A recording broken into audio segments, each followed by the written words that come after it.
unspoken, eyes of flame, unmasking the players in the shadowed game, where the silence breaks, the hidden shakes. She names the unspoken, the world away.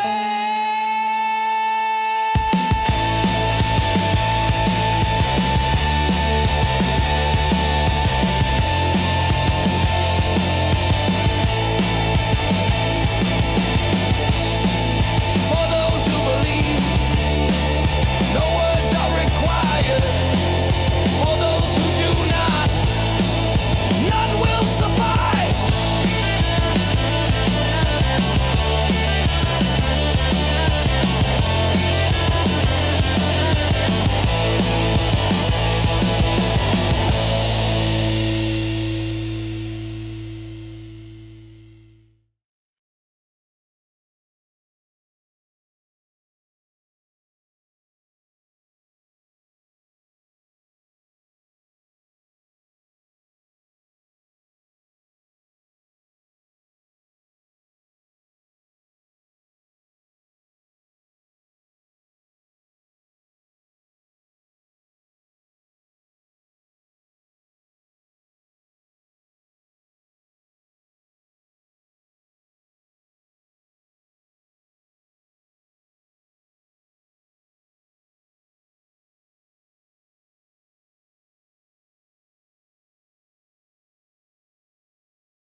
Oh, and I'm muted. See, I start out well every single time.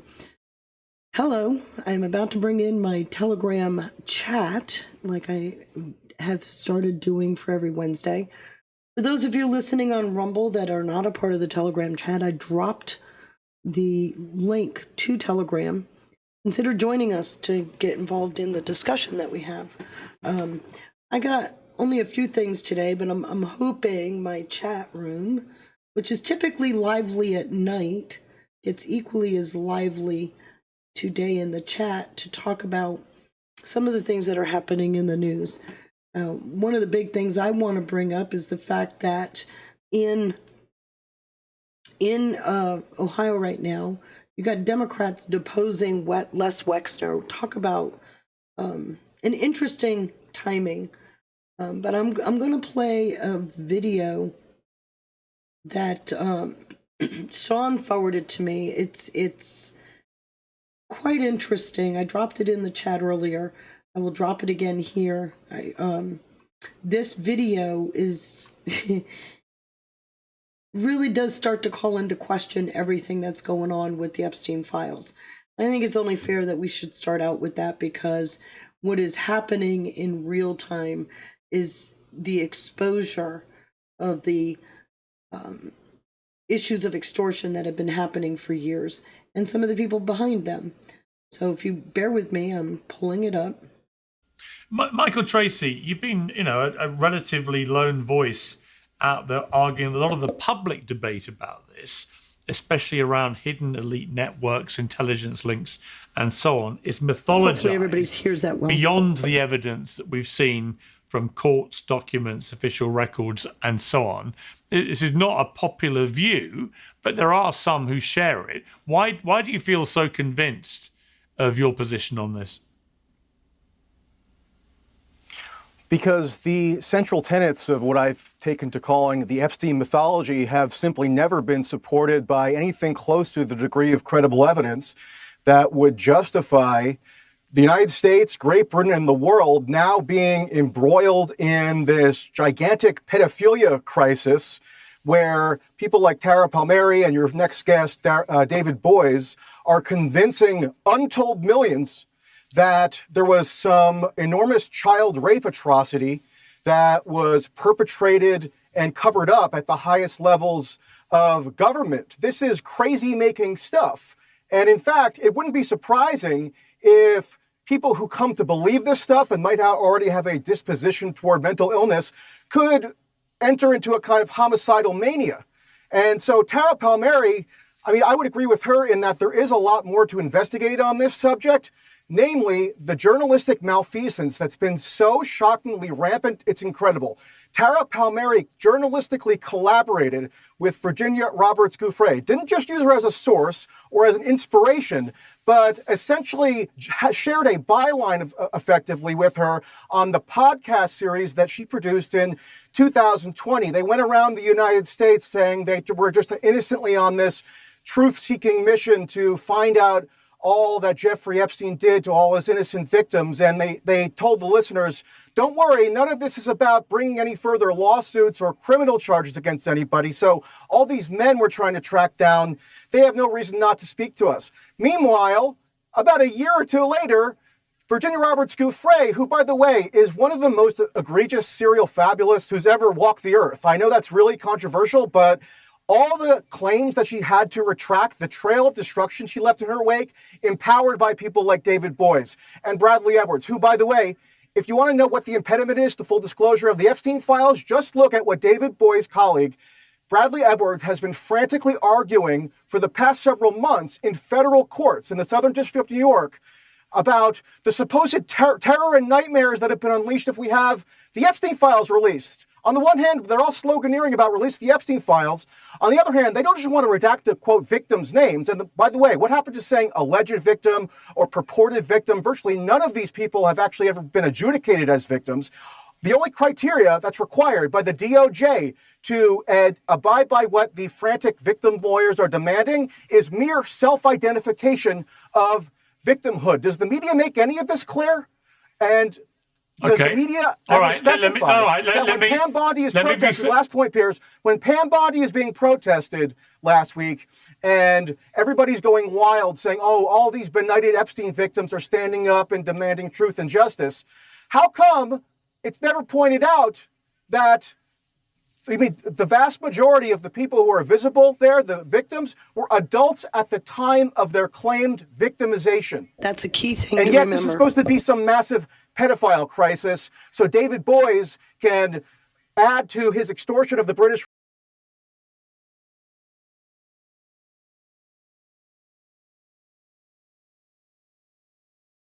Sorry about that. I somehow got out of it. Let me bring it up again.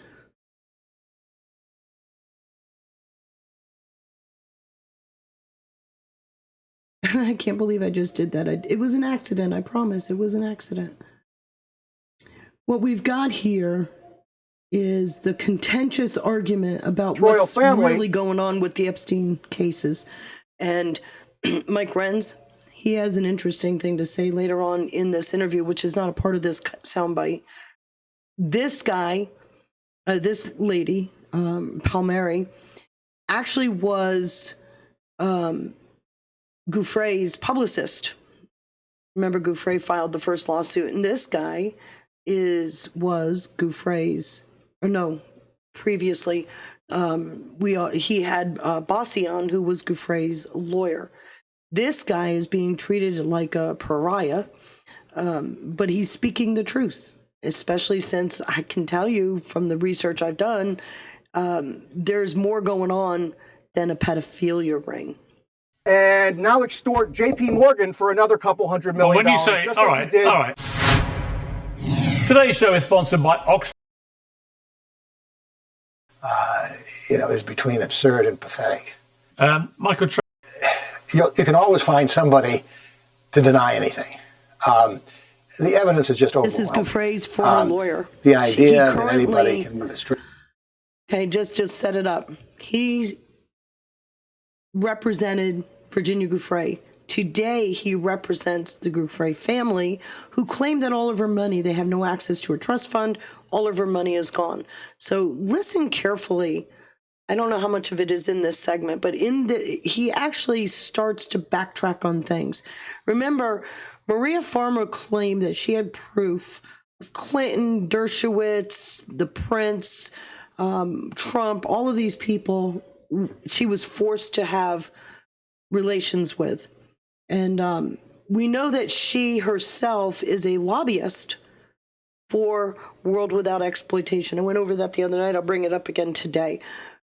He's currently representing the family of Virginia Giuffre, who claim they have no access to her money. So you just take that into Great face consideration. Denied that this was a massive sex trafficking scheme. Is between absurd and pathetic. Michael Tracy, was anything David Boies said giving you pause for thought?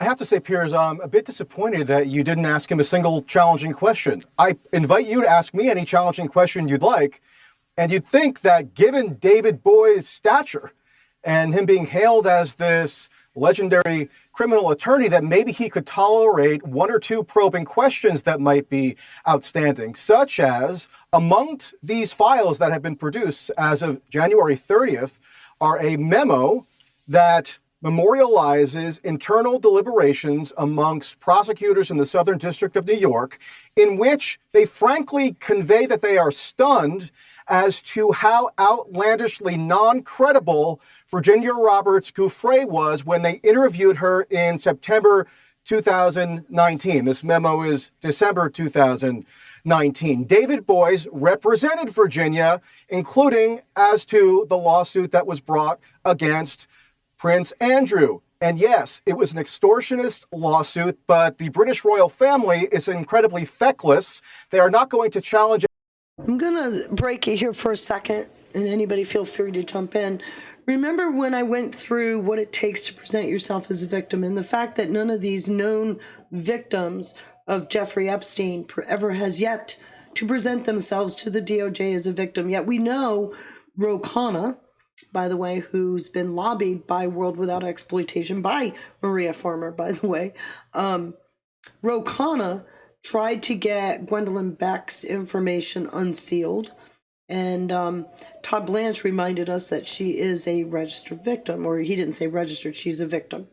And I went through what it takes to present yourself as a victim, that if you are a victim, that you would be in a national victim database, and you would receive a victim identification number, and that when you present yourself to the DOJ, it is re-vetted for relevance to whatever they're working on. So the fact that he's reminding you of Prince Andrew, remember, financial crimes, victims of financial crimes are also given a victim identification number. And I've outlined for quite a while now the number of financial crimes that have been committed against these people who settled out of court without any admittance of wrongdoing. Of course, that was played against them. They're victims of financial crimes. What is the crime? Extortion, which I think you have to let me know. I think I've done a pretty good job of outlining, which is what that is what was really going on. So you guys are going to have to let me know your thoughts on that, but I'm pretty sure that Epstein is a trap for all of that. It sounds like someone was listening to your chat the other night. Who was? What do you mean? Piers Morgan? No, the other guy. He's saying the same information that you gave the other night on your show. No, let me not Bossy, this guy. He's been on this for years. I cannot. I would put him up there with one of the foremost experts. He's also taken the heat for speaking out against what's going on with the Epstein case. I will say this. I came across him in my information, but I did very little listening to anything he said until Sean sent me this clip, just to point that out. But the fact that he's saying what I've been saying based on my own research, I think is notable. And those that are screaming right now for the release of the Epstein files after previously screaming not to release them, I think that's also notable. Let me finish this clip. We've only got about we only got a few minutes left. Premises that are being marshaled against him to foment this mass hysteria and moral panic, and therefore everybody takes the resolution of that lawsuit to mean that there was some concession to Prince Andrew's guilt. Even if we want to stipulate that he did have some sort of sexual contact with Virginia Roberts Giuffre when it was alleged to have taken place, she would have been above the legal age of consent in England, and yet we're told this is a giant pedophilic sex trafficking crisis. But you know what the files show us? that the government investigators who were on a warpath at this point against Epstein and then Maxwell discovered no credible evidence of any pedophilic sex trafficking or any sex trafficking at all to any third-party individuals, which was the crux of the... So you do remember that, right? We've had Kash Patel, Pam Bondi, and Dan Bongino all say that they found no credible evidence of the fact that Epstein trafficked women to any third party other than to himself, which backs up the fact that in 2008 he was charged with 2 counts of prostitution, soliciting prostitution. So that's an important thing to remember through this story. If you are a prostitute, he was convicted as being basically a John. The prostitute is a willing party. The fact that there was no evidence to show that he trafficked those women to third parties is a notable thing that completely got balled over. And in fact, as soon as that came out, then you heard from the left and from those that are on the Epstein train, if you will, all of a sudden, once that came out, they started calling for the release of the Epstein files. Mind you, for years, they've been trying to prevent that release. Now they want the release of the Epstein files. Why? Because they said there was no credible evidence.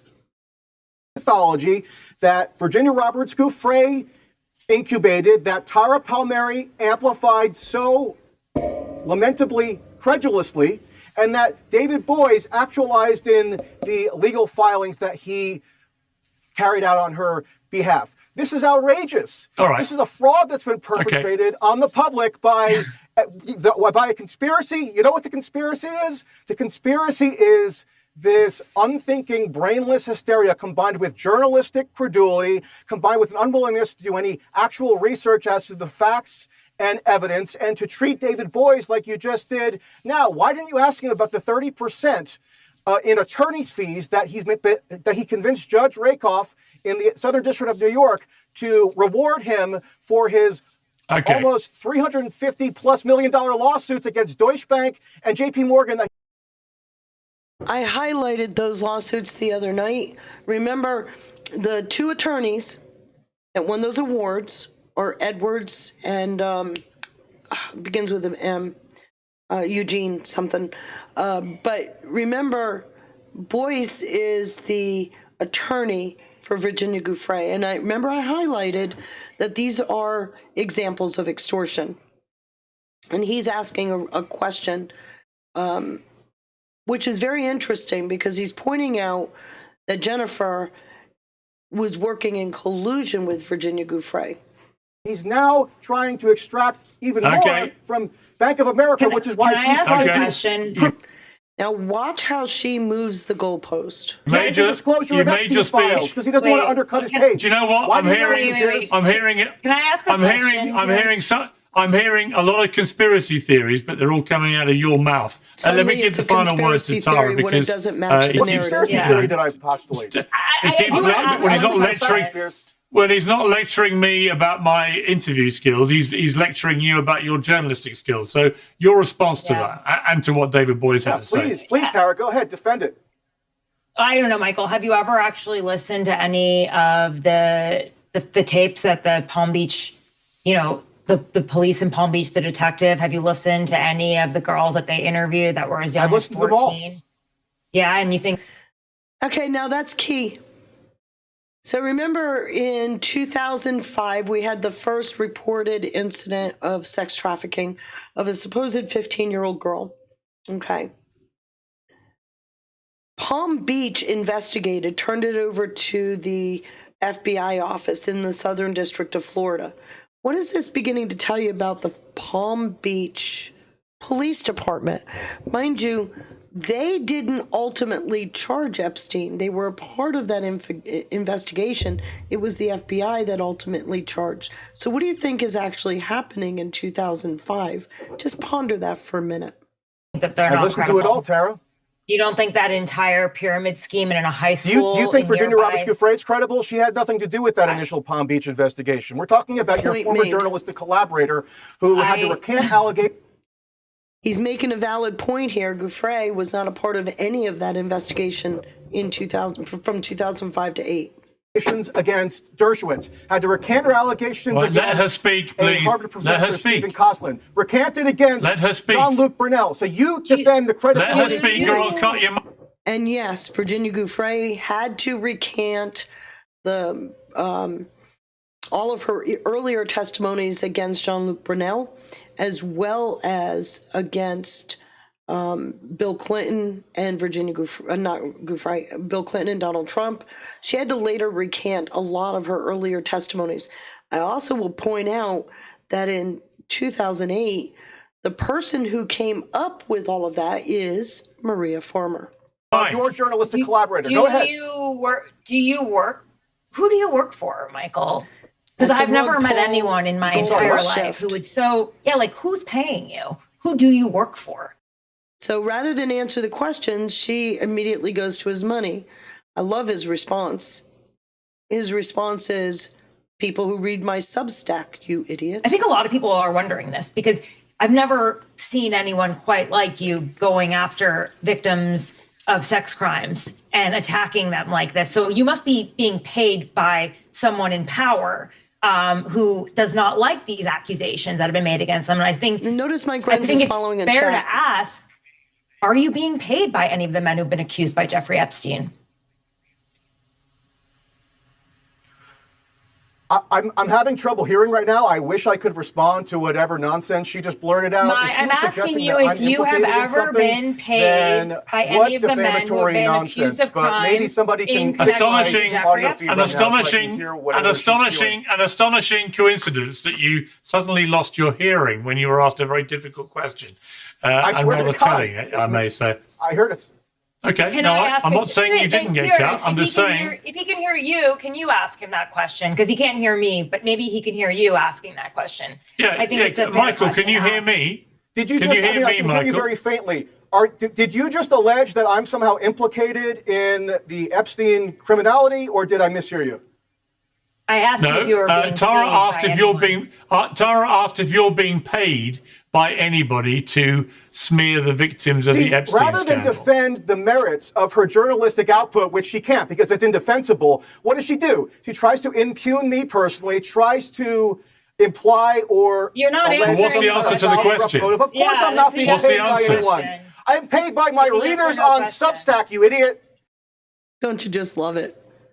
So they tried to move the goalposts and assume or infer that he's being paid by the people that are defending Epstein in a pedophilic ring. The fact of the matter is, from what we've seen in the Epstein files, the majority of what we've been looking at that's credible in the Epstein files are these complex financial arrangements and agreements. So it really is kind of interesting to me that this is happening now. When Pam Bondi said last week, we have a number of, quote, pending investigations at the DOJ. Why would something be pending? Because we're looking at the criminality now.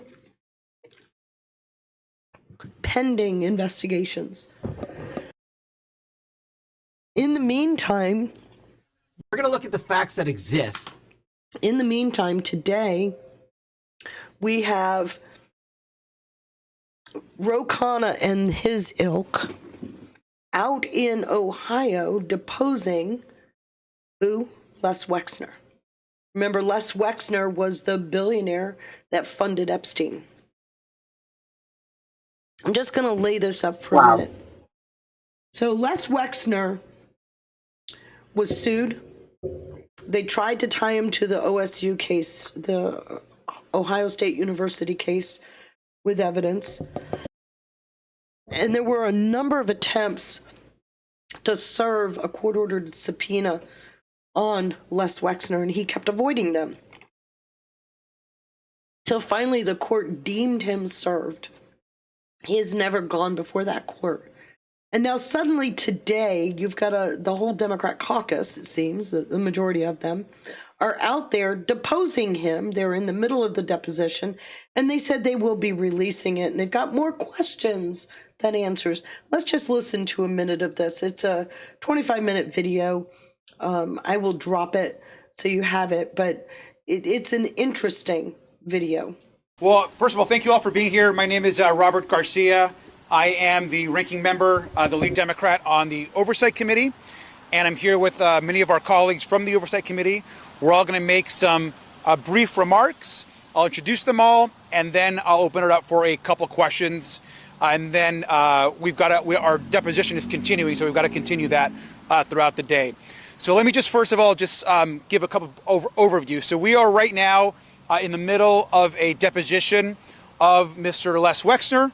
We are doing the deposition at his estate here. Right now, we are about 2 hours into that deposition. We are on a break, and we will be going back into the deposition for the rest of the afternoon. So to be very clear, we'll be providing an update now, but there are many, many questions that we have to ask of Mr. Wexner that are important to our investigation, and so that questioning will happen throughout the day as this day moves forward. We're here because we want to talk to anyone that has information about Jeffrey Epstein and Ghislaine Maxwell's crime, abuse, and trafficking of women and girls. There is no single person that was more involved in providing Jeffrey Epstein with the financial support to commit his crimes than Les Wexner. That is already, as we all know, in the public record. We've also directly heard from survivors about Mr. Wexner, about his involvement. Directly and heard. Okay, let me remind you of what they mean by directly heard. Remember when the quote survivors went to Capitol Hill and they spoke to several members of Congress about the abuses that they experienced? That's what he's referring to. We've heard from several survivors. Those are the same survivors who have yet to present themselves as a victim before the DOJ. So, without going through the rest of this, and I dropped the links in both the chat as well as on the Rumble chat, you can look at them. Like I said, this is about a 26-minute video of their deposition. It's going on today. They said they're going to release it. We'll have to wait and see, because I have a hard time believing they're going to release it anytime soon, simply because I don't think what Wexner has to say will match the narrative. Now, I also want to remind everybody that Les Wexner himself distanced himself from Epstein in 2007. He publicly stated that he was fired for mismanagement of the money, the hedge fund money. So let's keep going with that. I want to start talking to, or get your thoughts from the people in the chat. What are your thoughts about what's going on right now? Why is Lex Wexner sitting down with you? Who are these individuals? This is the Democrat caucus from the Oversight Committee. Oh, so he was subpoenaed? You've got Ro Khanna, you've got a number of these people that are from the Oversight Committee. Okay, so he was subpoenaed. No, he wasn't subpoenaed. He'd agreed to sit down with them, so they're doing a deposition. Don't you find the timing interesting? Well, it's all bullshit psychological warfare anyway, right? I mean, it's like, how dare you go after our election processes? It's been debunked in the courts many times. So all you're doing is undermining the people's confidence in our election processes. I'm going to stretch your thinking. I'm going to stretch your thinking on the election stuff. What is coming out right now? No, I'm just using that as an example. It's the same shit. What is coming out right now? It's all the fraud, right? Financial, election. We're even starting to see COVID fraud come to the surface. So all the fraud. And now we've got this fixation on the nothing burger of Epstein being a pedophile. But what you are seeing are examples of extortion in the Epstein files. Are you following? So I find this interesting that they're going to now depose the man who's been fighting his subpoena to appear in court. It's clear they're weaponizing Jeffrey Epstein's saga to win the midterms and to try to impugn Donald Trump. They would love to guide him, but they couldn't do that.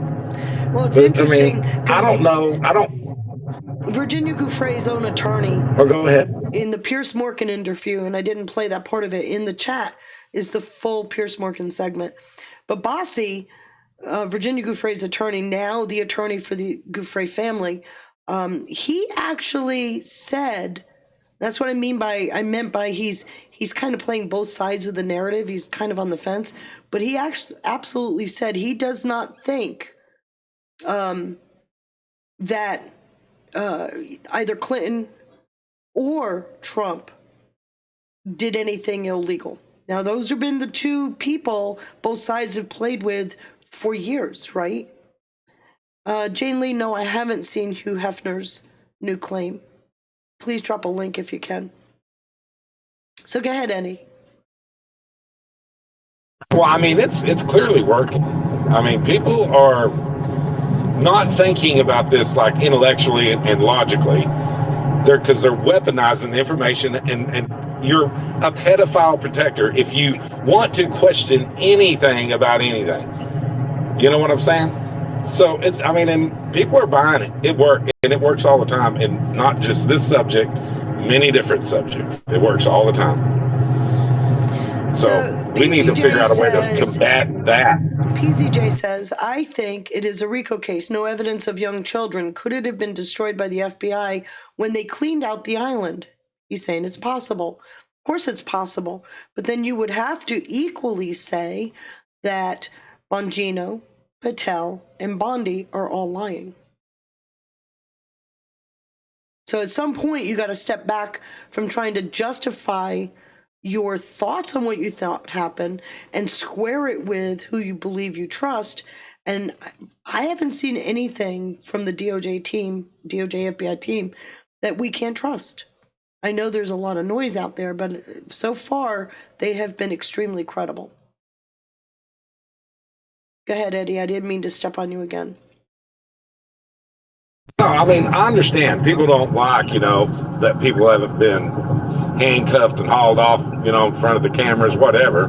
I mean, I guess we're going to hang Les Wexner, which he probably is a scumbag, by the way. He may be. By a tree. But I'm going to point out something. He may have these very interesting sexual perversions.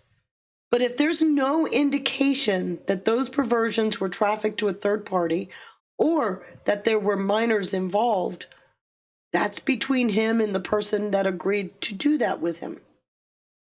We don't have to agree. We may find it morally abhorrent, but there are two willing parties involved, right? Yeah, I mean, I agree. You can't charge people with crimes unless you have probable cause, right? You can't. Mm-hmm. This is America. Les Wexner will give, he has, protections. But that's not even their point, man. Their point is to win the midterms right now at this point. Yes. That's their goal. And they're using this as a millstone to say that Trump's DOJ is corrupt and that they're doing the bidding of Donald Trump to exonerate Donald Trump, to keep the narrative going. That's right. And we're going to blackpill the shit out of MAGA. And we're going to say, we're not getting any rest. No one's handcuffed. Pam Bondi, she needs to be fired or resign. And then we're going to, how's that going to help us? First of all, I see a lot of movement in the courts. Now, maybe not a lot of it is the movement that we would like. We get the decision we wanted. But that doesn't mean that the individual, Pam Bondi, in this position is not doing her job correctly. Mm-hmm. I mean, if you want to get prosecutions, you better do it right the first time. If you don't, you're going to lose. And then everybody's going to be crying then. So let me also speak to PJZ, Zarink. I'm going to just give you some more background information because I think you're getting caught up in the double standards rhetoric. Let's go back to Leon Black. He was implicated early on. He was also fined. He stepped down from his position at Apollo. because of his connections to Epstein. Do you know who replaced Leon Black at Apollo? Jay Clayton. Who's Jay Clayton? He is currently the U.S. Attorney in charge, the U.S. Attorney in the Southern District of New York, who's handling this case. And what did Trump say about Jay Clayton? Probably one of the best U.S. attorneys in the country. So, again, be very careful. I don't think the evidence has been deleted, number one. Number two, evidence is never truly deleted.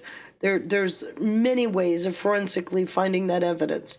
So just continue to think about what would be the purpose of all of this noise right now. And what Eddie is saying is that we got the midterms at stake. They're trying to lame duck President Trump and then ultimately take back the Congress and then ultimately the presidency in 2028. So if you consider that political strategy and the noise surrounding a case that is really largely about financial crimes, I think we're going into a different place. And to your point, Eddie, if these are financial crimes, and as Pam Bondi said, a number of potential investigations sitting at DOJ, I think that's what comes out, is again, how the fraud was perpetrated. And we know for a fact that kind of directing our attention to one narrative while this other thing was being hidden up or hidden behind the curtain, that fraud is what's really important to really think about. That fraud is what they were literally extracting all of our equity out of this country to help take it down. That's financial war, right? That's an economic war. So I'm just pointing out that a number of people have been implicated, their lives destroyed, and in the course of their lives being destroyed, you even got the Gouffre attorney saying, well, we should give free passage to Prince Andrew to the U.S. to answer some questions. Free passage, where he was a perpetrator and a child predator just a couple of years ago. Now suddenly he knows some things and he needs to come talk about them. I think there's more to the story. I think there's more that we owe ourselves to be thinking about. And unless you can get beyond the fact that there is no credible information about pedophilia, then you have to then say, well, what is this about? And that's where a lot of the Epstein files are starting to answer the questions. There are financial crimes going on. I hope I'm making sense with that.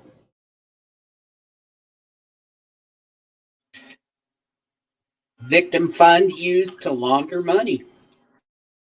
Also, it stopped. Think about it. If they use the Epstein Victims Fund, remember those girls filed or signed a non-disclosure agreement once they took that money. That fund said, okay, you're going to get your $1.5 million, but you can't sue in any other case. So you can't sue civilly. In fact, we had one young woman that said, nah, I'm going to go for a civil lawsuit. And then because Epstein did not kill himself, lost that case because he was never a convicted pedophile. Another title they were never want to give Epstein, right? You've been hearing it ad nauseum. He's a convicted pedophile, when in fact he is not, because he did not kill himself. And I've reminded people a number of times that Epstein did not kill himself the day after the court in Florida authorized the release of the 2008 case files.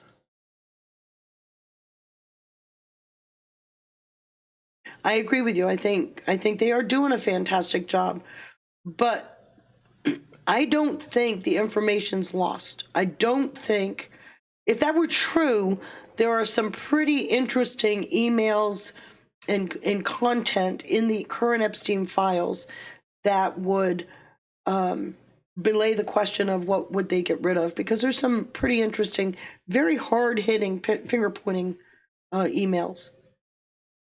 So what else does anybody have to say? Just that it really looks like a fired up boomerang, and they are forcing them to do it in the public eye. So who pays for the public eye thing? I don't Who think, pays for it? I don't think They anybody's. they have to pay for it. Who's they? The media. The media, right? The media has been playing this song ad nauseum for years. Right? Whether it was So Trump this is or a Clinton. big part of how they take. This is a big part of how they take down the media, correct? Yeah, I think so, because they're not honest brokers in reporting the news.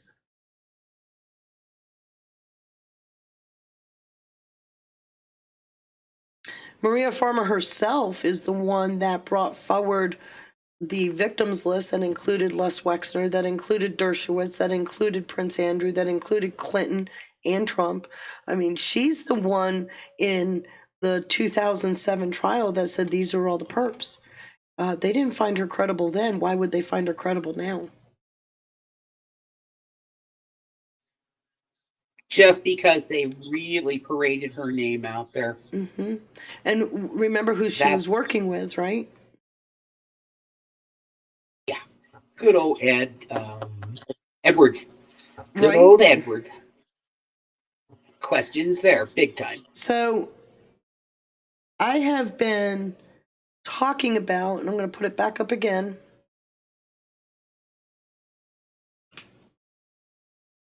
This is a hard thing to do because it's a PDF. How do I get this?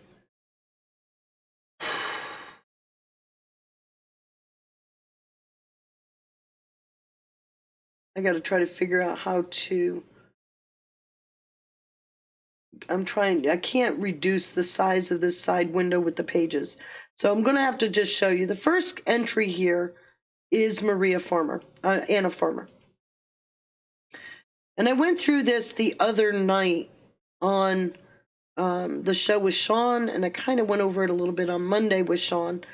Anna Farmer is affiliated with World Without Exploitation, which is a part of Tides Center, right? Tides Center is the sister organization to the Tides Foundation. They're fiscally dependent on Tides Center and under the umbrella of the Tides Center network. What is Tides Center? Tides Center incubates these smaller nonprofits that kind of want to stay behind the scenes. In fact, Tides Center is noted for saying that we are the face of those. We are the face of those that would rather not be public, and we make the paperwork disappear. So Sigrid McCrawley and Brad Edwards are the ones that prosecuted and got those big banking settlements from J.P. Morgan and Deutsche Bank. And like I said, part of that testimony was given by Bossie, who also received a huge payout on that case against those banks. And it was just two examples of what I was explaining the other day of the extreme extortion that's been going on. Maria Farmer, and I want to point out, she was in her 20s, was an artist that worked with Epstein and Maxwell. She was also an, quote, artist in residence for Les Wexner. And she is, and this is Maria Farmer, she is currently a part of World, what Sean calls WWE, which is really cool, but World Without Exploitation, she's a part of their lobbying arm. And the people she's been lobbying are the very same people we're seeing screaming about the Epstein files, right? So that's interesting there. You've got Courtney. Courtney Wild was supposedly 14. She's one of the earliest known. She was the mid-teen. She was reported in 2005 and 6 in the investigation. She's a legal advocate, and she spoke at Epstein's sentencing in 2019. But then you look into her. She, again, is a World We advocate. So, again, Tide Center. And I went down the list. This woman, Anaruska, is the woman that put out the video crying about how her private information was made public as a victim of Epstein. She also has never presented herself to the DOJ as a victim, so of course her information was not redacted. because she never presented herself. She is a part of a nonprofit that makes quite a bit of money. She too is a part of Survivors Inc., which is a spinoff from World Without Exploitation. It used to be called PAVE. So she feels in her latest video that she's being re-traumatized. So that is just 4. We've got Shantae Davis. She was about 21. She worked for Epstein, later described abuse with his elite associations. She's currently an actress. She's been given interviews. She was one of the people, there was a Netflix show called Surviving Epstein. She was a part of that. We've got her at World We, right? And we've got her participating in some of the public information about Epstein, especially in 2019. We've got Jenna Lisa Jones, supposedly 14. She says she was recruited and then documented repeated abuse at the Epstein mansion early in the 2007, 2008, but she never said a word publicly until 2019, and that was the case against Epstein. So you again have a question there because she never came out publicly before that. They said because she was a victim. Well, 2007 plus when she was supposedly about 14, plus 4 years put you at about 2011, and she's never been public. But she is a part of the leadership of Survivors Inc., which is a spinoff from World Without Exploitation. We've got Haley Robeson. She was 16. She alleged she was abused and she was recruited in high school. She participated in the investigation in 2005 and 6. Works directly with women and children. She's a surviving founder with Survivors Inc., again, a World We and Tide Center connection. I'm pointing out something, and I'll get to this. I'm just going to go through all of these. Sarah Ransom. She was in her early 20s, also not a minor. She reported in the mid-2010s. Her lawsuit was in 2017. This is well after the case in Florida. She is currently working with Silenced No More and Surviving My Journey to Hell and Back. Those are both from 21. In early 24, she received $1 million settlement from the Epstein JPM fund, the money that they extorted from JP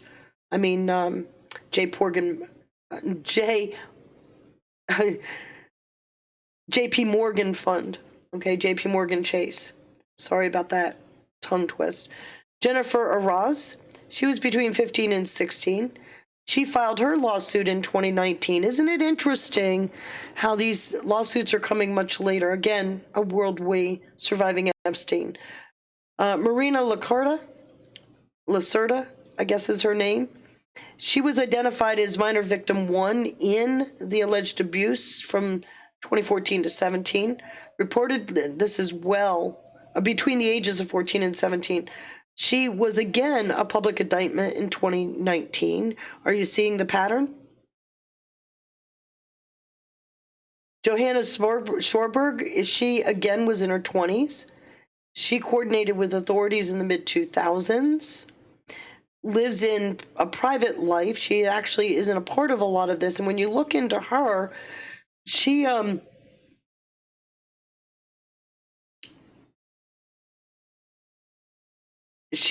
was called to give private testimony to corroborate any claims that Maxwell operated a trafficking ring. It was in this specific deposition that she detailed the incident, the puppet incident involving Prince Andrew, and recounted Epstein's comment regarding Bill Clinton. Her testimony also included the widely reported claim that Epstein told her Bill Clinton likes them young, referring to girls.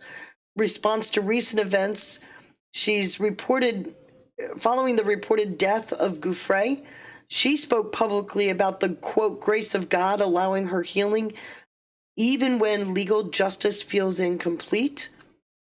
and she's a pivotal figure due to her 2015 deposition, which was unsealed in 2024, again, well after the 2008 case. So what they're saying is, and keep that in mind, is after Epstein was convicted of those 2 counts of soliciting prostitutes, that the pedophilia ring continued. That doesn't even pass the smell test. Licata, again, 16. She's a survivor. She was a part of the 2005 and 6 investigation. Licata is a vocal supporter of the Epstein Transparency Act. She's been a steady presence on Capitol Hill. She frequently uses her platform to empower others. Other stories are mattering, she says. Licata is a prominent member of the Survivor Coalition led by World Without Exploitation. We've got Juliette Bryant, in her 20s, South African, survivor, advocate, and author. Again, we've got World Without Exploitation. Her memoir is Blue Butterfly Inside the Diary of Epstein Survivor. She released that book as a book by Trine Day Books. Royal Files. In February 2026, she publicly urged the palace to search for and release emails and documents related to Prince Andrew. So remember, Prince Andrew has lost all of his royal positions, right? He's no longer a royal. So she frequently appears on global news platforms, including the BBC. So she's our UK component to the pedophile ring, which is already fallen apart. Brian is a key partner of World Without Exploitation. I can't even begin. Liz Stein is really interesting. Liz Stein was 21. She actually worked for Epstein for 3 years. She was absolutely shocked when it came out that she was a part of the victims. She didn't expect that. She's in New York, where she was recruited by Ghislaine Maxwell to meet Jeffrey Epstein at the St. Regis Hotel. She is a STAND fellow, which is another sub NGO of World Without Exploitation. In 2025-26, she's been a lobbyist for the Epstein File Transparency List. She attended the Judiciary Committee hearing. After running anonymous for decades during the Ghislaine Maxwell trial, she publicly revealed her identity in 2025. She was a victim in Epstein's 2008 federal non-prosecution agreement in Florida, though she was not listed by name or age in the public documents at the time. She has stated she did not even realize that she was considered a victim. And I'm sorry, the cell doesn't expand. I apologize for that. Rachel Benvenidez, she was 25. Do these people sound like victims to you? She's named in, again, the Florida investigation 2005 and 6. She's a recognized leader in the transportation and communications. She's kind of a PR person for VIA Metropolitan Transit in San Antonio. She's in 25, she began her term as president of that Public Relations Society of America after being named PR professional. So she's a PR person. She's a core member of the Survivor Sisters Network, again, a sub-NGO of World Without Exploitation. She's actively reviewing unredacted files at the DOJ to identify co-conspirators. Okay, I'm going to ask a question. Why, if you were being exploited, would you need to look through files to identify co-conspirators? Just a thought. She wants the identities of these people released. She works alongside World Without Exploitation and fellow survivors like Frey and Lacerda. She also was in the docuseries Surviving Jeffrey Epstein, which is a World Without Exploitation project. We've also got Teresa Helm, 22, early in Florida, 2005, 2006. and I'm pointing this out for a reason. I'm hoping you guys are catching it. She's a survivor advocate policy. She's with World We. She's been a steady presence on Capitol Hill as one of those people that is claiming the DOJ never talked to them. She's also wants the unredacted Department of Justice files. She's the one that started putting out, don't call them client lists, call them sex buyer lists, which there's been no proof that that's the case.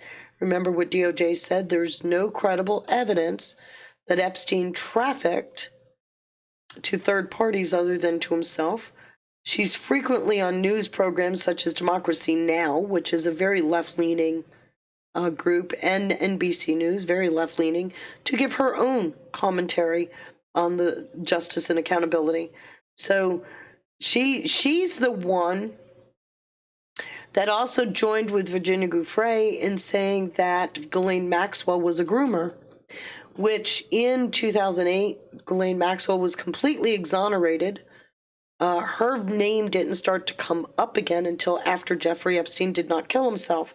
And I posited, and I've been positing, and that's because they lost their hook, needed a new hook to continue the fraud, and that would be Ghislaine Maxwell, who, by the way, was not allowed to defend herself in trial in 2021. Lisa Ann Phillips, she's listed among the Florida victims in the records, but was 21 when introduced to Epstein. She's a survivor's advocate. Again, she's a part of the 2005-6 investigation by the Palm Beach police. While working as a model, she booked for a magazine shoot in the Caribbean. There's a couple of emails from her. She's part of lobbying. In fact, she was lobbying heavily for the Epstein Files Transparency Act, which, remember, nobody wanted those Epstein files released because of the harm it would cause to the victims until when? After all the fraud started to be identified and discussed in the news. So she does podcasting now. She has a podcast from now on, which she talks about how to reclaim power and healing from trauma. She works closely with World We, again, Tide Center funded. Gretchen Rhodes, 24, well-known musician, described as a Maui powerhouse. There's your Hawaii connection. She's unidentified in the earlier Palm Beach case, but she was 24 and a massage therapist. So she's saying she was recruited by Ghislaine Maxwell. Ghislaine Maxwell admitted that when she would get a massage, if they were a good masseuse, she would recommend that they go meet Jeffrey Epstein. So that was used to paint Ghislaine Maxwell as a groomer and a recruiter. She's, again, closely associated with World We as a survivor advocate. We got Shauna Rivera. She was 14, according to the files. She was named in Florida investigation as part of a recruitment chain. She was introduced to Epstein in 1989. Remember, 1989 is when she's introduced. The case against Epstein didn't get reported to the police until 2005. She died suddenly at the age of 49 in 2025. Just pointing that out, died suddenly. She was brought to Epstein's ranch, beach mansion by a girlfriend, so she says. As an adult, she became one of the first victims to provide in-person testimony in the Netflix docuseries Jeffrey Epstein, Surviving Epstein and Filthy Rich. So Filthy Rich, remember, also did a show on Rothstein and his Ponzi scheme. And Chartouni was 20. She was identified in those early investigations. She's also a prominent survivor. She's a lawyer. She works at a law office. She often uses her legal background to help other victims. She's been a part of the congressional accountability stuff that's been going on, and she's been advocating for transparency. So Chartouni is closely connected to World Without Exploitation, frequently participates in their Stand With Survivors rallies. She was on Capitol Hill and press conferences. and she maintains a bond with the other survivors, including Virginia Giuffre. So what I'm pointing out here, one of the things that becomes obvious is this 2005 investigation, which looks like the beginning of the start of a Ponzi scheme that didn't seem to really go anywhere until Virginia Giuffre filed her civil lawsuit against Epstein in 2009. By this point, Epstein is a convicted solicitor of prostitution. He had the 2 counts. So Virginia Giuffre files her civil lawsuit against Epstein. And it's right after that Bradley Edwards comes to Scott Rothstein, who had a similar Ponzi scheme set up, and it was starting to go south. And that's when we start to find all these fake names. So I'm just pointing out that when you've got this many inconsistencies with what's coming out today, you can't continue to look at this and not see the fact that there's something more going on, that there was a huge extortion ring, not a pedophilia ring, not a sex trafficking ring. So now what are your thoughts?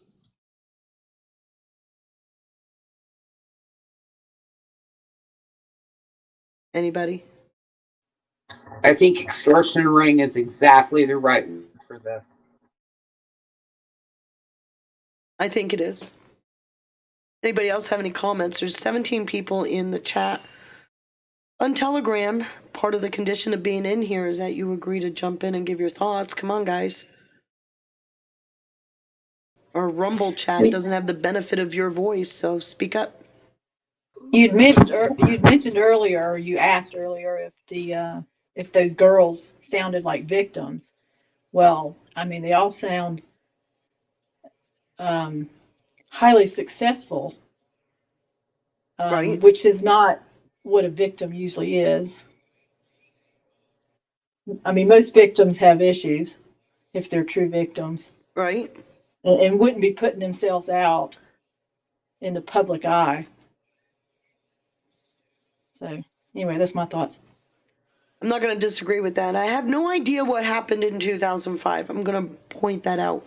Something happened in 2005 that levied that original complaint to the Palm Beach police, which turned it over to the FBI, which then got a non-prosecution agreement and a sweetheart deal with Epstein. Remember? So there's a bunch of questions here. And we've got issues with some of the attorneys, like Hirsch, who I pointed it out in that spreadsheet. We've got some questionable things. We've got another attorney who's very active in World We and is involved with a bunch of other scams, like we pointed it out the other night. So are we clear on one thing? And that's where the question comes in. Are we clear that what we thought we knew about Epstein may not be accurate, and what's happening right now is leading to, based on their own actions, is leading to exposure of what really was going on? Does that, have you guys gotten to that point? 100%. Doesn't matter. It's already baked into cake. The narrative is. I bet if you took a poll of everybody on Telegram here and on Rumble over there, I bet it would come out 60-40 that they're still believing the narrative, or that they're leaning towards more the narrative of Epstein was a pedophile on a lot of this shit. Which I'm not saying that that's a wrong way to think. I'm just saying the narrative is baked in the cake. Unless something else comes out, I don't know how it's going to move the needle, man. I'm just saying, I'm listening to a lot of people, and I'm just saying. Well, and I think the people, the people that are still believing that aren't listening to anybody else's research. You just saw where any research or any information that counters that narrative is called a conspiracy theorist. We just saw it on Piers Morgan, right? And if all you're exposed to is the overriding criminality of Epstein, then you're not going to start to piece together that there's a bigger issue going on. I'm going to remind everybody again, this whole thing about Epstein didn't come to the surface until the fraud started to be exposed. The actual Epstein transparency files or the law that was passed was after the criminality was exposed. How do you forget that? You make so much sense. And those of us that have heard this for so long, we get it. And people, in Telegram and on Rumble get it. But the people, like Eddie's saying, the normies out there are just eating everything up that the news says. It's a lot to wrap your head around, even though we're being, shown facts, trying to be open-minded. And I'm not saying I'm not there. I'm just saying for even people that are trying to really get down to the truth, it blows your mind. So if you're not even really on the right chats or listening to the right news, Mm-hmm. So it's not that I don't think we won't get there where more people see the truth, but they have to go through their own mind-blowing whiplashes a bit, I think. Yeah. So one of the things that really should inform your thinking is if you actually listened to the Ghislaine Maxwell proffer from August. Okay. Keep in mind in July, Thompson, the U.S. attorney, the acting U.S. attorney in Minnesota, did an op-ed talking about all the fraud in the block grant programs. We've already had a lot of information starting to come out by July. The Ghislaine Maxwell proffer was in August, and we already knew that there was a bunch of fraud being exposed in a bunch of states, but it really started to come out. The Epstein Files Transparency Act was introduced just before Thanksgiving in November. And then we start seeing all this fraud videos, like Nick Shirley comes out in December. So there's definitely this, you can watch this ball going back and forth, back and forth. And like I said, Thompson, the acting U.S. attorney for Minnesota, was afraid that the fraud in Minnesota was going to get buried. Remember, that was his whole op-ed before he stepped down, and the current person is there now. And so I'm just, if you look at everything and put it on that timeline, like I keep telling you about, there's a lot going on. And I think, in my opinion, the thing that's being covered or attempting to be covered, while they focus on the perversions of men, which there will always be, what they're trying to keep from the public's attention is the extent, the size and scope of the fraud. That's my opinion. What are your thoughts on that?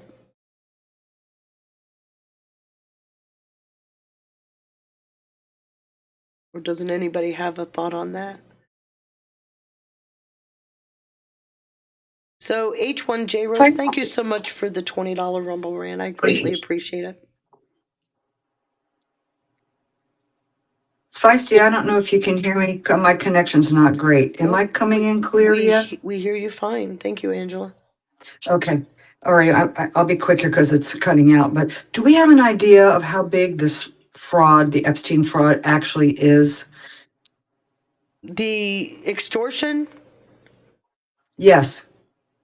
We're talking close to a few $100 billion. If you add the bank where they had banks bend over. I'm also going to remind you. So remember Gwendolyn Beck? Yes.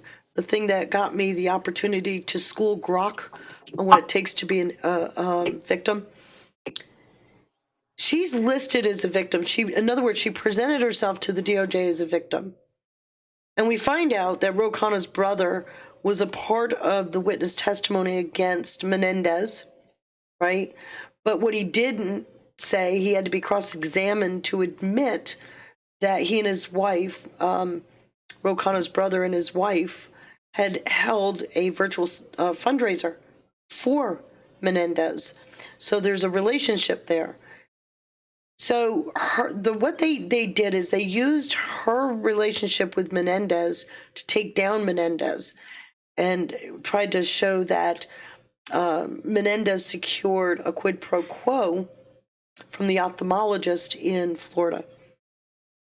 Okay, that said, and that ophthalmologist is currently in jail as well.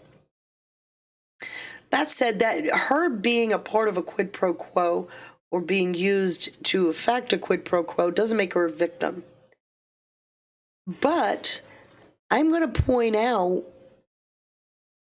something. And this is because Pondering Anon dropped this morning. And it's where I went short on my research, but I'm going to give him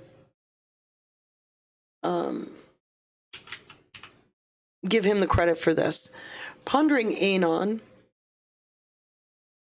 dropped a thing about what it takes to qualify as a victim. Hold on a minute, search.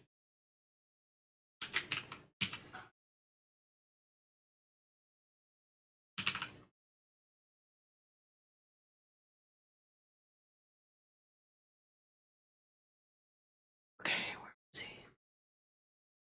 I'm sorry, I'm trying to pull it up. It's fabulous, Feisty. I listened to it when it dropped. Oh my God, I came out of my chair. When what dropped? The victim stuff?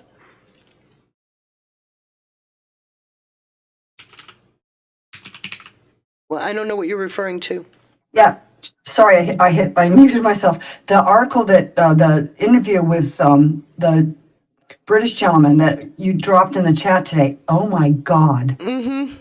Amazing. You're getting people to back you up all over the place now. There's no way you can deny it anymore.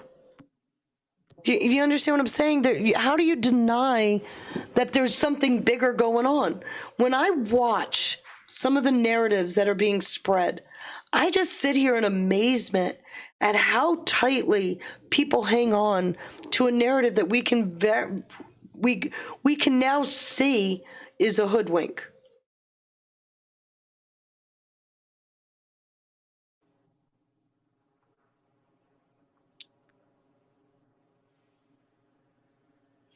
Trying to find where he put.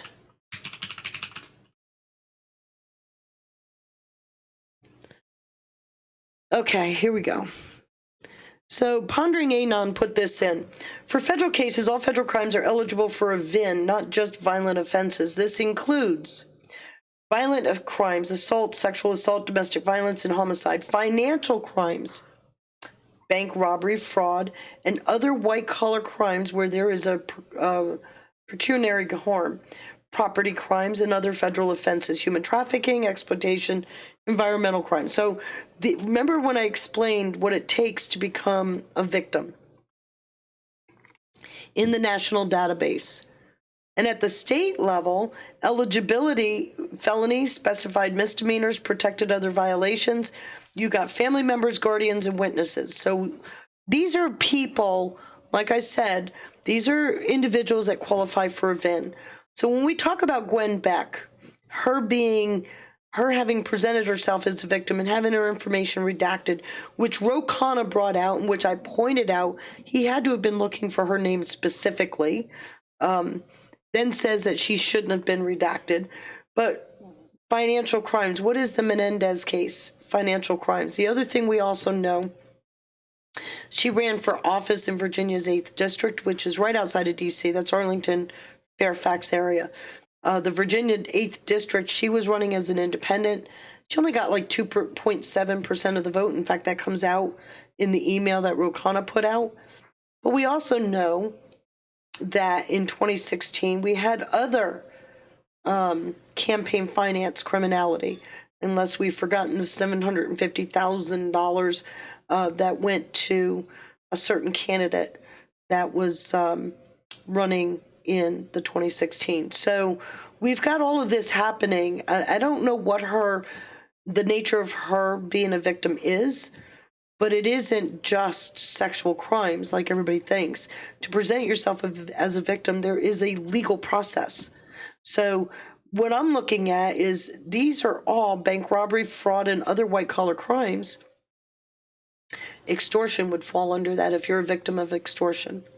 So all of these situations where it looks like the banks and certain people were victims of extortion, they now have a credible claim against the government, not Epstein. Are you following?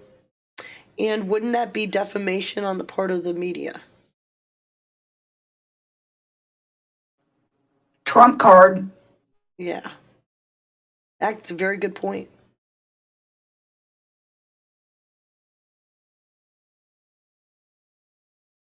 So we've got money laundering. We've got extortion. We already know from the Rothstein stuff that they were laundering money for the cartels. We also know that there was this high-level, high-end government effort to get rid of your political opponents and tainting them politically and professionally is a key thing that they do. You destroy a person's reputation to make sure that they don't get voted in. So we've got a whole lot more going on here. Wouldn't you agree? Yeah, there's so much. People don't even know what to put in which buckets. It gets, you have to go through it a few times because it's hard to kind of sift it and comprehend it all. It's, like you said, it's complicated, but it's all connected. So I was just asked by April, how does Bill Clinton fit in? When I did the Rothstein dig,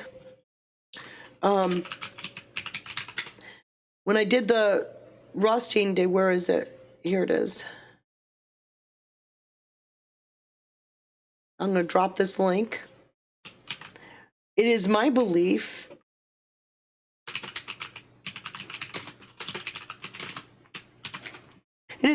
Bill Clinton was a part of a high-level investigation, and you'll see that when you go through the dig, you'll see that as they start talking about Louis Freeh, who was Bill Clinton's FBI director.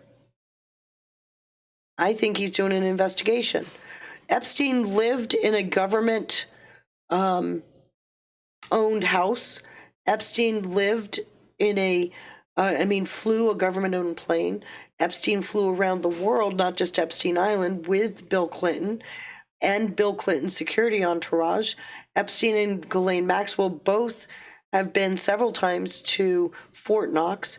What is the purpose of that? What is going on? I think there was a high-level investigation. Not only that, when you look into Louis Freeh, he lost his eye. Remember, he's called One Eye.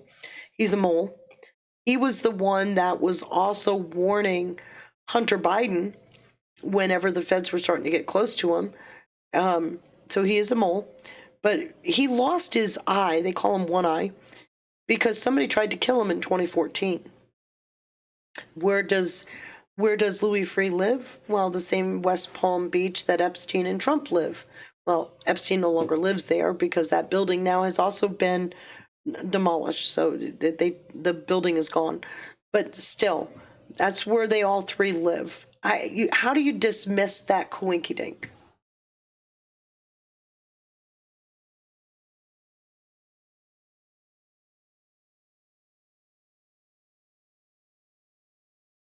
I don't know. I agree. It's, if you know where to look and you know how to look, it all makes so much sense. It's triangle both through.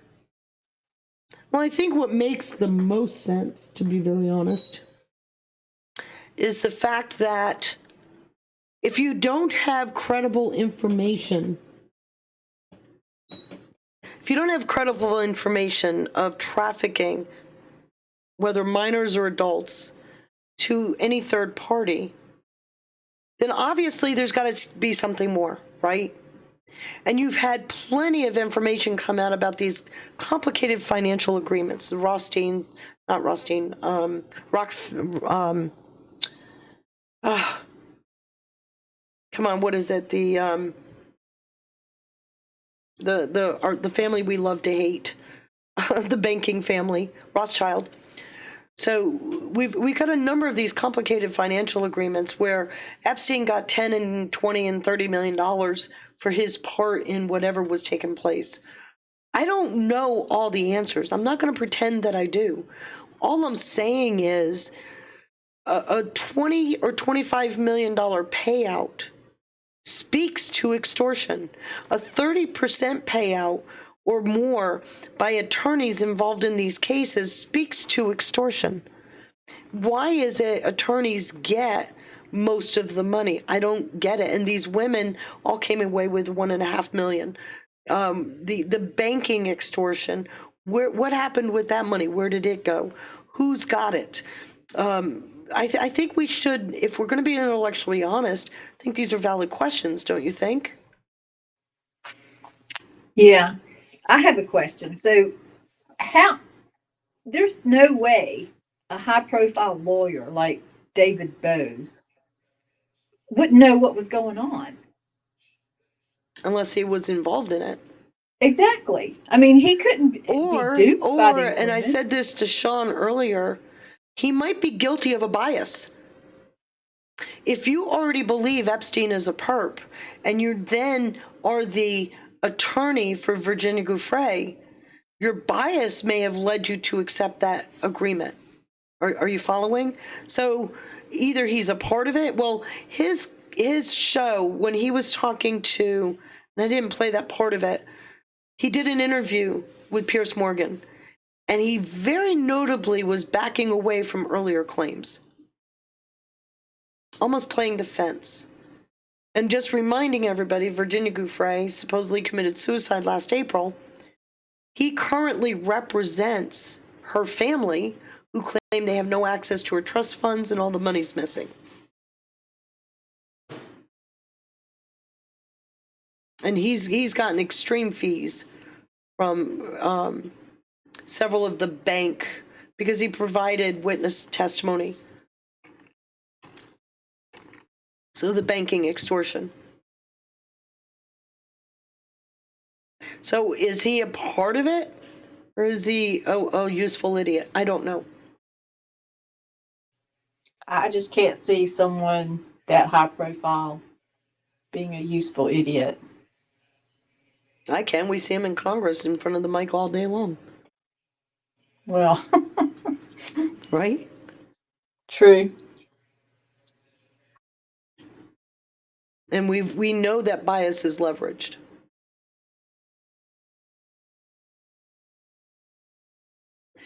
It also, if he is a useful idiot, then he's a terrible lawyer, right? He's gotten rather wealthy being a terrible lawyer. I'm just going to remind you, if money's been extorted from you, you are a financial victim. And fraud doesn't have a statute of limitations. That's Throckmorton.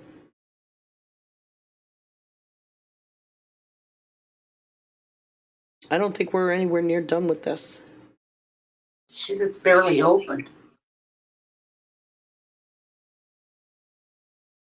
So while we're waiting for that to complete, what is happening? You got California, Arizona, Minnesota, Alabama, Maine, Maryland. Maryland right now is in a huge fraud issue with the sewage incident. You've got all these states that are a part of this extreme fraud that has literally stripped our equity out of this country. Kash Patel today said that they know who's been funding. He was on Dan Bongino. I don't know how many people watched it. But I he saw said that. today, hold on, let me grab that. Today, I'm going to grab it. It's only a 31-second clip. We're going to look at the facts that exist. We're not going to try to make up facts that don't so we can serve a political narrative. And wait till you, and I know you know this, but wait till you see what's coming in the next month or two on the funding streams related to this. You and I had launched a serious investigation. We had said these organizations don't operate alone, don't operate in silence. They operate with a heavy, heavy stream of funding. And we started looking into it. And guess what, Dan? We found them. Director, your thoughts on this? I covered earlier in the show. We're going to look at the. So if we found those who are funding, isn't that fraud?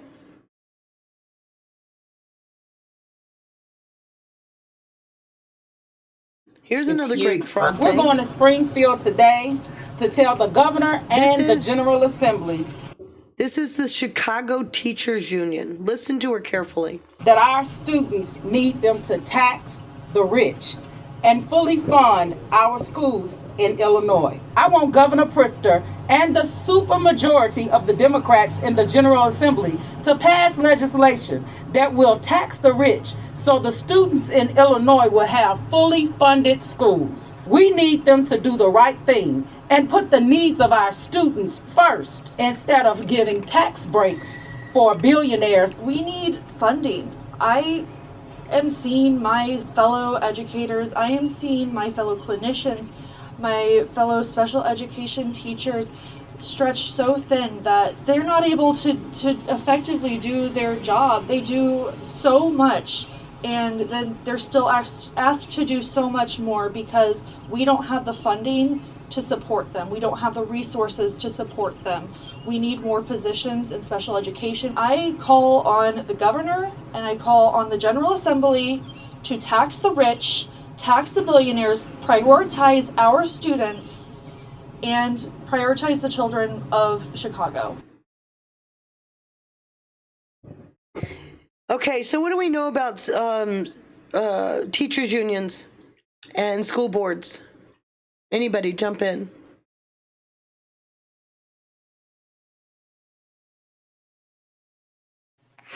They're heavily influenced by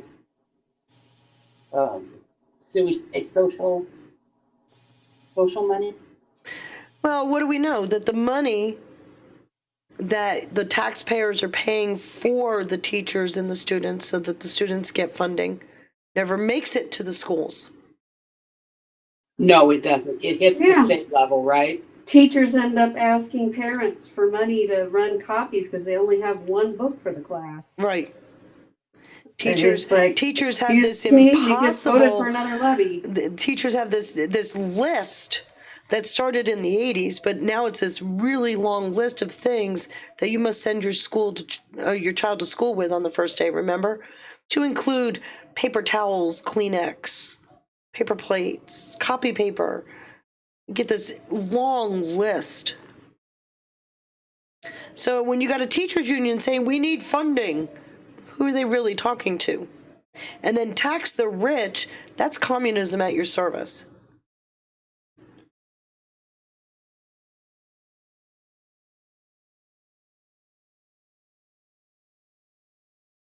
Well, we've got our own state, Washington State, voted it's against our Constitution to have an income tax, but they keep trying to work around. So now they're going after some different way around it, calling it a millionaire's tax. And it won't end there, but yeah, it's constant. So, like I said, fraud. Isn't the word of the day, or the word that should be on the top of our minds and off our lips? Shouldn't the word be fraud? Should it be less about Epstein and more about this fraud? Because the more we play the Epstein gig, the less the fraud gets talked about.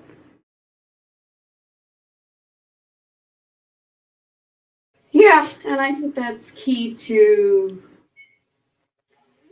speaking for me, to be better able to explain it, not I mean, obviously people have to go and do their own research. I can't distill, it all. But so that they are willing to at least start to think about the bigger picture. Or at least entertain that it could be possible, not shoot it down right away. So when Trump says things like, what if our debt is less than half of what do we think it is? Is it starting to make sense? Yeah. It's exciting. And so hopeful. So I know, but it also gets you thinking. So that he's good at that. I hope other people go, whoa, wait, what does he mean by that? Rather than just brushing it aside. It just seems to me, though, if our eyes are going to stay on the ball and if we're going to keep focus, the focus should be less about what the left is screaming about and more about what nobody's talking about, and that is fraud. And you got people out there talking about fraud here, fraud there, but shouldn't that be where our minds are singularly focused? If we've got a bunch of people who claim to be Epstein's victims, but they're really not, I don't want to hear about them anymore. Nor do I want to hear from them. So, but when I find out that they knew the vote count was rigged in Alabama, or that there's definitely proof that dead people voted, or that they used one social security number for 9,000 votes, or that you had all these people living in an empty lot that voted. I want that to come out. I want more of that to come out. When I find out that the unemployment fund, which employers pay, when you go on unemployment, that's an employer-provided fund. Your employers pay an unemployment insurance fee. So your employers are paying into this fund where there's billions of dollars of fraud in it, which keeps making the unemployment insurance go up. So you've got not just the people being exploited through their taxes, but you've got businesses being exploited as well. We're all victims. Every one of us is a victim of who? And then Kash Patel says today, we know who some of these funders are. We've got them all. That's what gives me hope. Because while all these narratives are playing out, they were tracing the money, and they now know who's been kind of seeding this nefarious activity in the United States. Hopefully I'm making more sense, or a lot more sense than I have in the past. I just wanted to point these things out. These are not little things. One, I don't think you haven't made sense in the past. It just takes time for us to wrap our heads around it. Two, now I'm going to re-earn my nickname. It got me thinking that we need a jingle. So it's just in people's ears, earworm. And my mind went to, we got to change maybe the name, but Old MacDonald had some fraud. Right. E-I-E-I-O. Everywhere, he had some fraud. E-I-E-I-O. Now, anyone else want to take up and do better than that? But we need an earworm to get people thinking. There's my wonderful, wonderful input. We need an AI whiz to do an Old MacDonald's fraud. Yeah, it definitely Old MacDonald's fraud farm. I don't know that I should bring Old MacDonald into this. It seems kind of unfair, so it needs to be updated for sure. I just think, and it seems clear to me that that's really what this is all about. They don't want you to know the fraud they committed. So they're going to point the finger at Epstein and a bunch of perps that everybody's been destroying for years. We're going to give these victims even more money, give them more time in front of the camera. We got the media that never wanted or never would tell the truth. You had all of this happening. And in the meantime, there's some serious fraud going on in this country. Still happening now. Happening, piling on, raising the stakes. People that are still fearful of many people. How am I gonna, make it through this month? Thousands, millions of Americans. I remember a couple of years ago, and I love Zero Hedge. but he put out an article that really set me off, talking about the credit card bubble. I think it was about 23-ish when the article came out. It tells you how much it set me off. And he was saying that the reason why we're in a credit card bubble is because the American people are not fiscally responsible. And I was angry because the American people are just trying to get by, hoping this stuff comes to an end before they can completely collapse. And it is unfair to, when you add up the fraud, what it was doing, our lives got destroyed, right? Our quality of living went down, our stress went up. People were pocketing untold amounts of fraud, and we started building credit card debt because we just couldn't make it through a month, even if we had multiple jobs. And to blame the consumer for the credit card bubble, the student loan bubble, to me, is just the most disingenuous argument one could have. I fell for that. I fell for that for quite a while, though. But you know the show The Middle? Yeah. The sitcom? That made me start thinking differently. It actually really brought it home more and more how many people didn't want it to be that way, but it was that way. Mm-hmm. Well, I'll just point out that the message, that kind of message, isn't for people who fell into the credit card hole. It's for the people who have been able to stay out of it.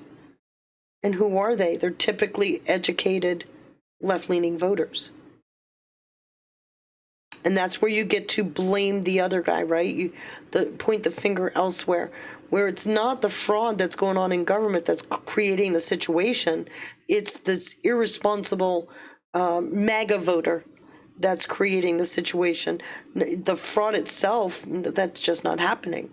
You're irresponsible. It's the same disingenuous argument when you hear all the time, well, they voted for that.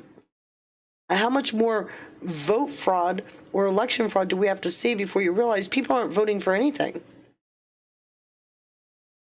No, it's been rejected in our state 10 times. This, to do an income tax. It even goes against our state constitution, but they keep trying and using different wording. And I think it will go through this time because we have no control over who gets into our Senate or House or, our governor, anything, because it's been mail-in ballot for over 20 years. Mm-hmm. So it's not that I didn't send in my please don't vote this way. I did, just in case there might be someone listening, but I don't have much assurance of that. I still think we have a civic duty to vote, if for any other reason, to get the fraud on the record, because that's about all it's doing. I do too, and I still contacted my representatives, but when you are very concerned that your people are not getting in, I'm still doing what I should do, but I don't have much hope that it's a fair thing where the right people are getting in and there are people that care. Well, here's that what I I don't see. want it. Here's what I see. As long as I can continue to go out and vote, I am forcing them to create more fraud to cover up my vote. I'm happy with that. You following? Oh, I love that. So California is completely mail-in too. Is it completely mail-in as well? Yeah, I think it is, yes. So I just, with my state, I'm like, why is there no peep about Washington State? It's hard for me to imagine California is worse than our state, but I guess we all feel the only that reason way. why California is worse than your state is because California is a bigger economy.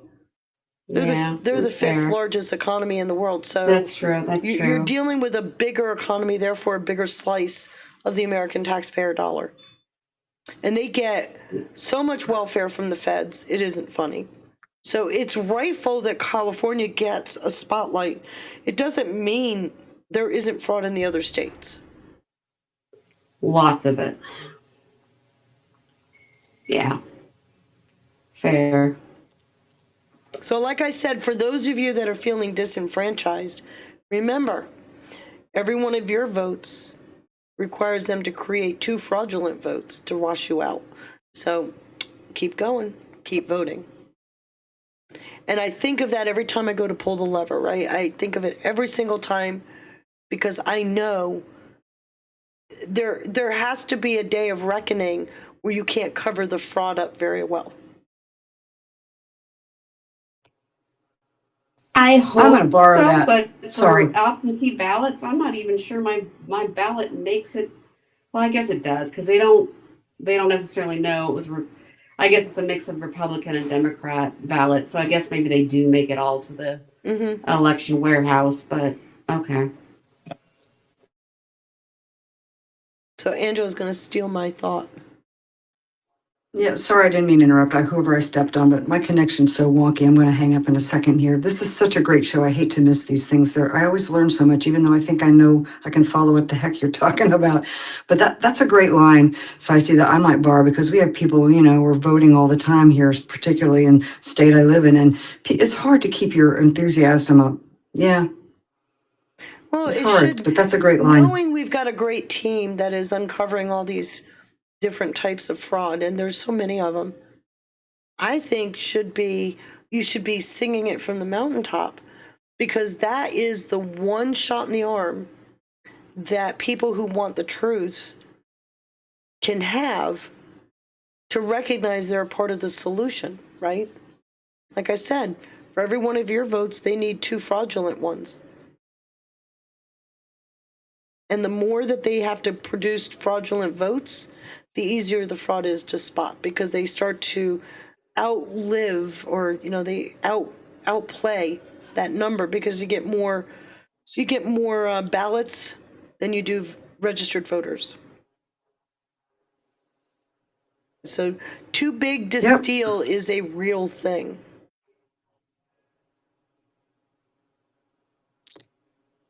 I like that. I feel better. I'm so glad you do. So we've got just a couple minutes left. Anybody have any thoughts that they want to close with, or any topics you want to discuss? We got 10 minutes left.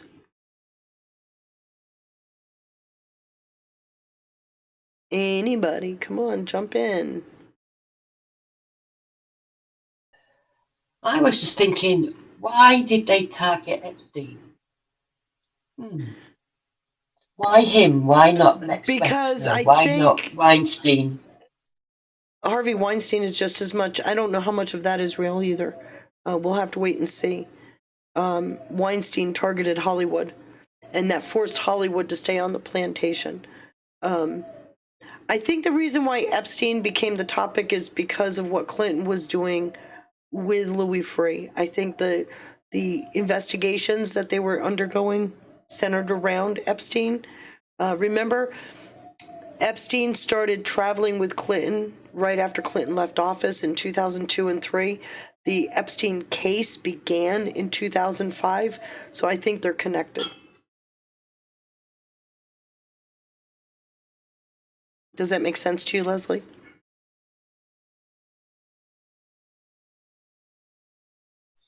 It does, but I also find we've just had Mendelssohn. Obviously, it's got nothing to do with the sex bit, but the fact that he was giving over secrets or giving over information he may have been to Epstein. Yeah, so obviously Epstein maybe was a bit nefarious, but not so much the child trafficking bit, but more to do with finances. So he was guilty of something there, and also Andrew. That there's something peculiar about that. That was maybe not to do with the girls. That was again more to do with nefarious money that maybe the royals were putting somewhere that they shouldn't do, or even Andrew's own money, or his wife that was always skint.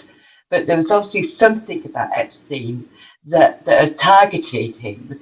But equally, because of the nefarious thing, it was harder for him then to come out into the open. So I don't know, but there's like a double-edged sword there. Epstein is not, just a good guy.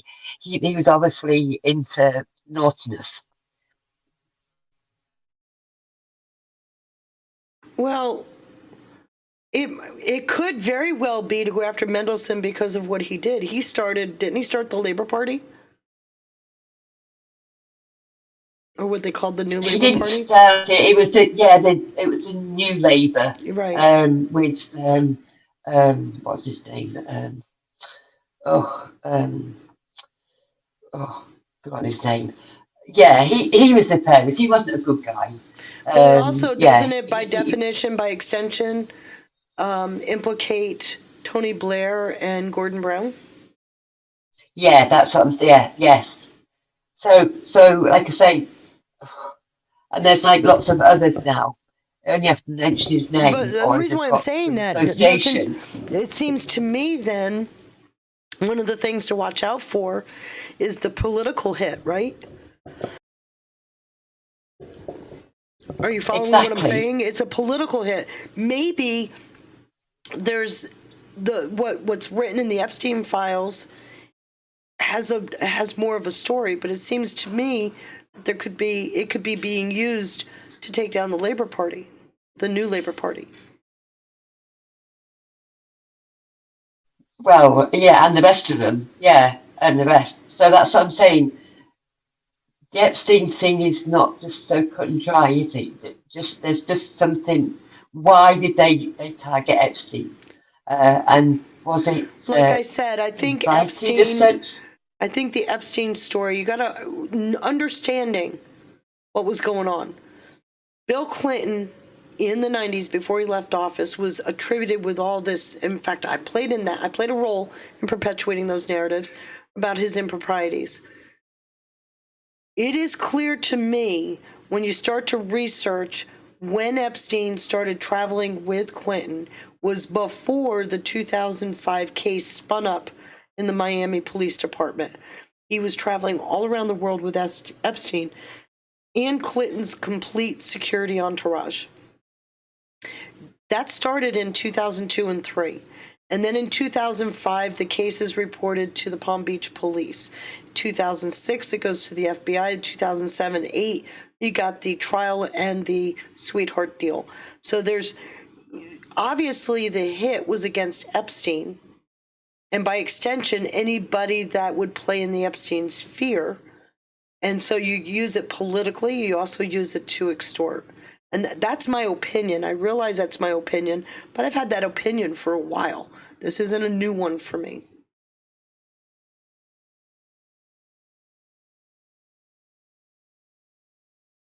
I think crimes against children, Jane Lee, is a lot more than sex. I think health crimes, financial crimes, not educating our children so that they could be programmed and become basically Borgs for the control mechanism that was trying to do that. I think there's a lot more to the crimes against children than just sex trafficking. I'm not saying that it isn't real. I'm just saying I think we need to expand our thinking on that.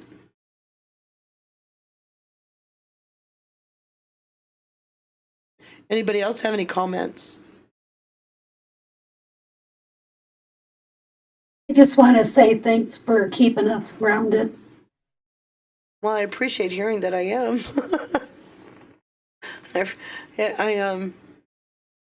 I learned a long time ago, folks, that whatever is playing out in the public sphere, there's always a backstory, always something they're choosing either not to say or to cover up.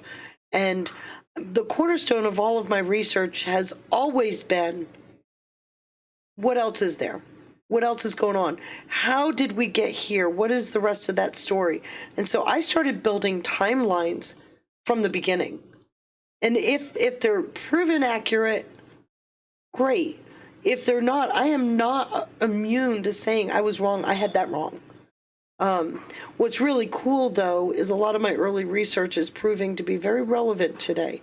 And I'm relieved actually that that's true.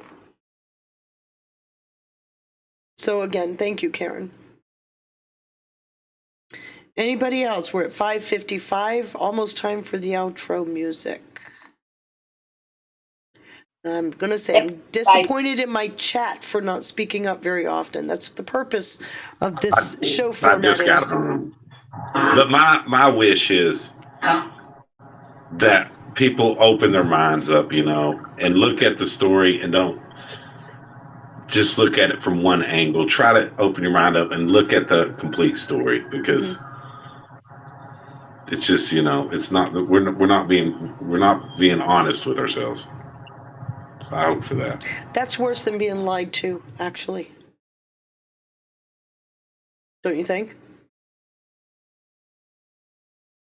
Yeah, and I understand the propaganda out there and the narrative spinning. So, do you know? It's tough. Let me answer pithy. Do you know where the story about superhuman and perfect girls comes from? Perfect children? Virginia Giuffre. From a poorly written manuscript that was released with the 2008 files that should not have been released because it was rejected by the judge, was not allowed to be evidence in that case. So, again, framing a narrative. Enjoy that. Don't get caught in that. And that's a fact. There is this really poorly written manuscript that the judge in the 2007 case refused to enter as evidence, and that's where all that comes from. So, there you go.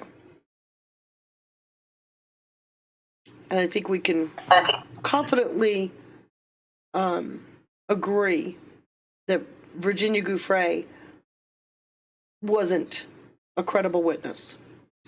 So there you go with that. And I'm sorry, Eddie, go ahead.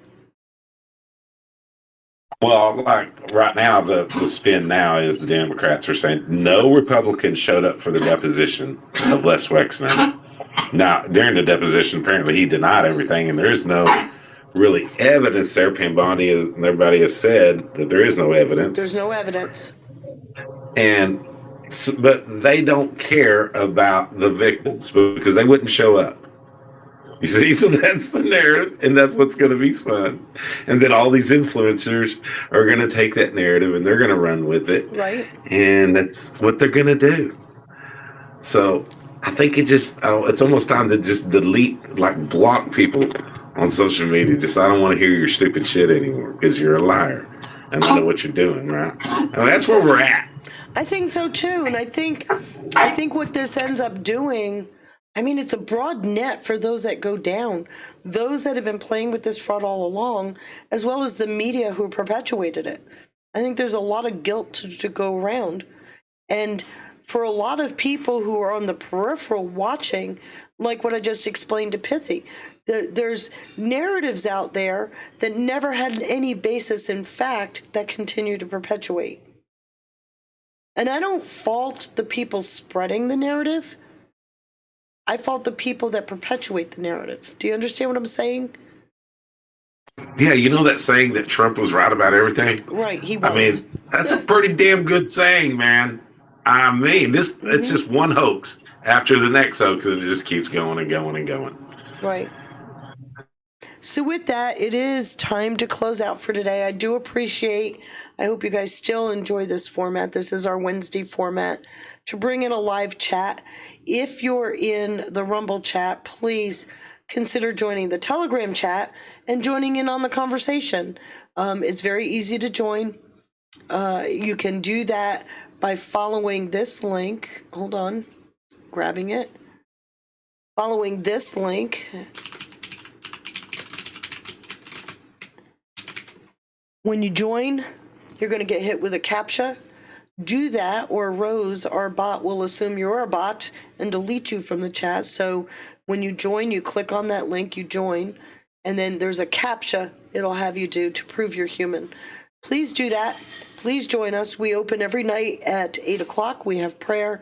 About 8:30, 8:35, we open up for general chat. We talk till either I give out or the conversation gives out.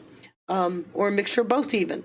So please join us. We look forward to having as many new people as possible in the chat. Thank you, everybody, being a part of today's effort. I greatly appreciate that.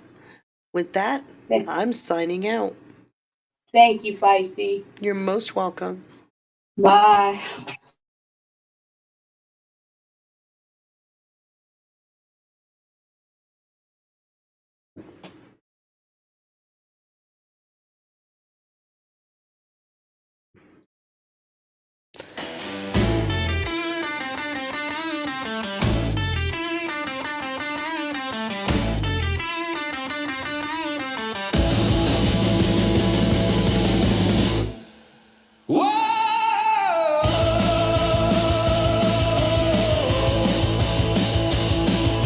Whispers in the static, questions in the fire. The veil is torn and the seeker never tired. Scrolls of the ancients carved into stone. She reads between lines while the empire grows. The priesthood of medicine, prophets of law.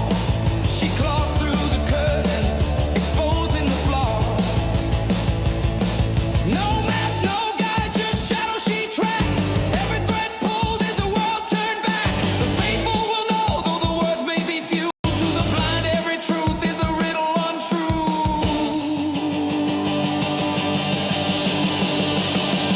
Claws of reason, eyes of flame, unmasking the player in the shadow game, where the silence breaks, the hidden shake. She names the unspoken, the world away.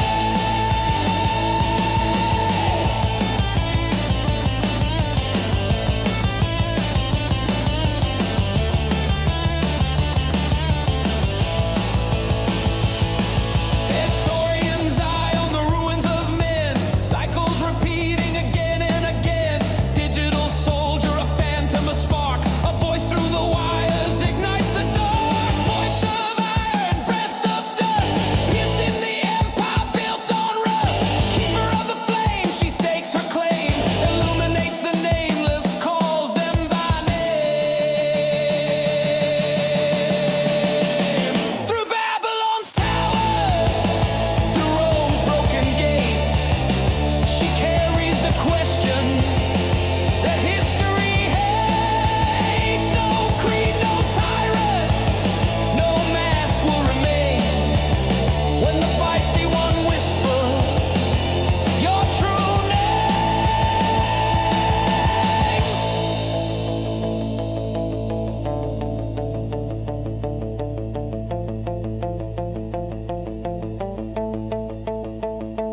Claws of reason, eyes of flame, unmasking the players in the shadowed game, where the silence breaks, the hidden shakes.